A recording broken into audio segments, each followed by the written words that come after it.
ಎಲ್ರಿಗೂ ನಮಸ್ಕಾರ. Saraswati tech hub YouTube channel ನಾನು ನಿಮ್ಮ ರಮೇಶ್ ರಾಥೋಡ್. ಫ್ರೆಂಡ್ಸ್, ವಿಡಿಯೋನ ಕಂಪ್ಲೀಟ್ ಆಗಿ ನೋಡಿ, ಆದಷ್ಟು ಲೈಕ್ ಶೇರ್ ಕಮೆಂಟ್ ಮಾಡ್ತಾ ಇರಿ ಮತ್ತೆ ನಮ್ಮನ್ನ ಪ್ರೋತ್ಸಾಹಿಸಿ. ಈ ಪ್ಲಾಟ್ಫಾರ್ಮ್ ಅಲ್ಲಿ ಭಾರತ ಸರ್ಕಾರದ ವಿವಿಧ ಯೋಜನೆಗಳ ಬಗ್ಗೆ ನಿಮಗೆ ಈ ಒಂದು ಪ್ಲಾಟ್ಫಾರ್ಮ್ ಮುಖಾಂತರ ನಿಮಗೆ ಪ್ರತಿಯೊಂದು ವಿಡಿಯೋ ಮುಖಾಂತರ ಹೇಳ್ಕೊಡ್ತೀನಿ. ಅದಕ್ಕೆ ನನ್ನ ವಿಡಿಯೋಗಳು ನಿಮಗೆ ಫಸ್ಟ್ ಬೇಕಾದ್ರೆ ಸಬ್ಸ್ಕ್ರೈಬ್ ಮಾಡಲೇಬೇಕು. ಹೌದು ಫ್ರೆಂಡ್ಸ್, ಇವತ್ತಿನ ಒಂದು ಯೋಜನೆ ಏನಂದ್ರೆ ಶ್ರೀ ನರೇಂದ್ರ ಮೋದಿ ಅವರು 9ನೇ ಡಿಸೆಂಬರ್ ರಂದು LIC ಭೀಮಾ ಸಖಿ ಅಂತ ಒಂದು ಹೊಸ ಯೋಜನೆ ಮಹಿಳೆಯರಿಗೆ ಲಾಂಚ್ ಮಾಡಿದ್ದಾರೆ. ಈ ಯೋಜನೆ ಬಗ್ಗೆ ಕಂಪ್ಲೀಟ್ ಆಗಿ ನೋಡೋಣ. ಏನಿದು LIC ಭೀಮಾ ಸಖಿ, ಯಾರ್ಯಾರು ಇದರಲ್ಲಿ ಎಲಿಜಿಬಲ್ ಇದ್ದಾರೆ, ಯಾರೆಲ್ಲ ಅಪ್ಲೈ ಮಾಡಬೇಕು, ಯಾವ ತರ ಇದು ವರ್ಕ್ ಆಗುತ್ತೆ, ಎಲ್ಲ ಡೀಟೇಲು ಈ ಒಂದು ವಿಡಿಯೋದಲ್ಲಿ ನಿಮಗೆ ಸಿಗುವುದು. ನೋಡಿ, ಈ LIC ಭೀಮಾ ಸಖಿ ಅನ್ನೋದು ಭಾರತ ಸರ್ಕಾರದೊಂದಿಗೆ ಟೈಅಪ್ ಆಗಿ ಒಂದು ಸ್ಟೈಪೆಂಡ್ ಮುಖಾಂತರ ನಿಮ್ಮ ಜೊತೆಗೆ ಮಹಿಳೆಯರಿಗೆ ಹೈರ್ ಮಾಡುತ್ತೆ.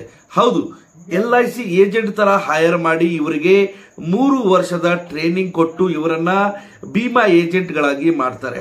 ಹೌದು, ಇದು ರೂರಲ್ ಮಹಿಳೆಯರಿಗೆ ಬಹಳಷ್ಟು ಯೂಸ್ಫುಲ್ ಆದ ಸ್ಕೀಮು. ಇದನ್ನ ಮರೆಯಲ್ಲದೆ ನೀವು ಅಪ್ಲೈ ಮಾಡಲೇಬೇಕು. ಹೌದು, ಎಲಿಜಿಬಲ್ ಏನಪ್ಪಾ ಅಂದ್ರೆ 18ರಿಂದ 70 ವರ್ಷದವರೆಗಿನ ಎಲ್ಲ ಮಹಿಳೆಯರು ಇದಕ್ಕೆ ಎಲಿಜಿಬಲ್ ಇದ್ದಾರೆ. 10ನೇ ತರಗತಿ ಪಾಸ್ ಆಗಿರಬೇಕು ಮತ್ತೆ ಒಂದು ಅವರಿಗೆ ಸಂವಹನ ಅಂದ್ರೆ ರೂರಲ್ ಲ್ಯಾಂಗ್ವೇಜ್ ಬರ್ತಾ ಇರಬೇಕು. ಇದು ಬಹಳ ಇಂಪಾರ್ಟೆಂಟು. ಅದರ ಜೊತೆಗೆ ಈ LIC ಅವರು ಏನ್ ಮಾಡ್ತಾರಪ್ಪ ಅಂದ್ರೆ 1ನೇ ವರ್ಷ ನಿಮ್ಗೆ 7,000 ರೂಪಾಯಿ ಸ್ಟೈಫಂಡ್ ಜೊತೆಗೆ ನಿಮ್ಗೆ ಟ್ರೈನಿಂಗ್ ಕೊಡ್ತಾರೆ. ಅದೇ ರೀತಿಯಾಗಿ 2ನೇ ವರ್ಷ 6,000 ರೂಪಾಯಿ ನಿಮ್ಗೆ ಸ್ಟೈಫಂಡ್ ಕೊಡ್ತಾರೆ. ಅದೇ ರೀತಿಯಾಗಿ 3ನೇ ವರ್ಷ 5,000 ನಮ್ಮ ಮಹಿಳೆಯರಿಗೆ LIC ಅವರು ಪೇಮೆಂಟ್ ಮಾಡ್ತಾರೆ. 3 ವರ್ಷ ಪೇಮೆಂಟ್ ಮಾಡಿದ ನಂತರ ಅವ್ರಿಗೆ ಪರ್ಮಾನೆಂಟ್ ಭೀಮಾ ಏಜೆಂಟ್ ಗಳನ್ನಾಗಿ ಒಂದು ಬಿಸ್ನೆಸ್ ನ ಫಾರ್ಮ್ ಮಾಡ್ತಾರೆ.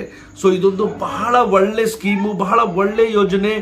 ಎಲ್ಲ ಮಹಿಳೆಯರು ಯಾರೆಲ್ಲ 10ನೇ ತರಗತಿ ಪಾಸ್ ಆಗಿದ್ದಾರೆ, ದಯವಿಟ್ಟು ಈ ವಿಡಿಯೋ ಅವ್ರಿಗೆ ಮುಟ್ಟಬೇಕು, ಅವ್ರಿಗೆ ತಲುಪಿಸೋ ಕೆಲಸ ನೀವು ಮಾಡಬೇಕು. ಓಕೆ, ಸೊ ವಿಡಿಯೋನ ಆದಷ್ಟು ಲೈಕ್ ಶೇರ್ ಕಮೆಂಟ್ ಮಾಡ್ತಾರೆ. Thank you very much.